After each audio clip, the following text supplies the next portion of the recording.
ஒரு சாதாரண டிஷர்ட்டு சாதாரண ஷர்ட் போட்டால் கூட அவ்வளோ ரிச் லுக்காக காட்டும். ஸோ அந்த ரிச் லுக் அப்படின்றது இவங்களுக்கு இயற்கையாக இருக்கக்கூடிய ஒரு நிலைன்றது உண்டு. ஸோ இங்கே சுக்கிரன் உச்சம் அப்படி, அதாவது சுக்கிரனுடைய ஆட்சி பெற்ற வீடுன்னு சொன்னோம் இல்லையா.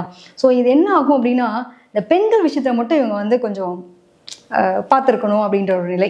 ஏன் அப்படி சொல்கிறேன் அப்படின்னா, பொதுவாக வந்து சுக்கிரன்றது எதிர்பாலின ஈர்ப்பு, ஒரு பெண் சம்மந்தப்பட்ட விஷயங்கள், பணம் சம்மந்தப்பட்ட விஷயம் எல்லாத்தையுமே குறிக்கக்கூடிய நிலை. ஸோ இவங்களை பொறுத்த வரைக்கும் எல்லாருக்கிட்டையும் சகஜமாக பழகுவாங்க, ஒரு ஃப்ரெண்ட்லியாக இருக்கக்கூடிய நபர்கள் தான், இல்லைன்னே சொன்னேன். ஆனால் இவங்களை பார்த்தாலே வந்துட்டு நிறைய ப்ரப்போசல் வரும். இந்த பசங்களை பொறுத்த வரைக்கும் நிறைய ப்ரப்போசல்ஸ் வரும்.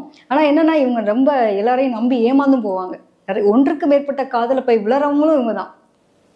ஏன்னா ஒரு காதல் போயிடுத்து, ஐயோ நான் வந்து லவ் பண்ண பொண்ணு என்ன வேணாட்டுருச்சு அப்படின்றதுக்காக கவலைப்பட்டுட்டு தாடி வச்சுட்டு சுத்தராலாம் கிடையாது.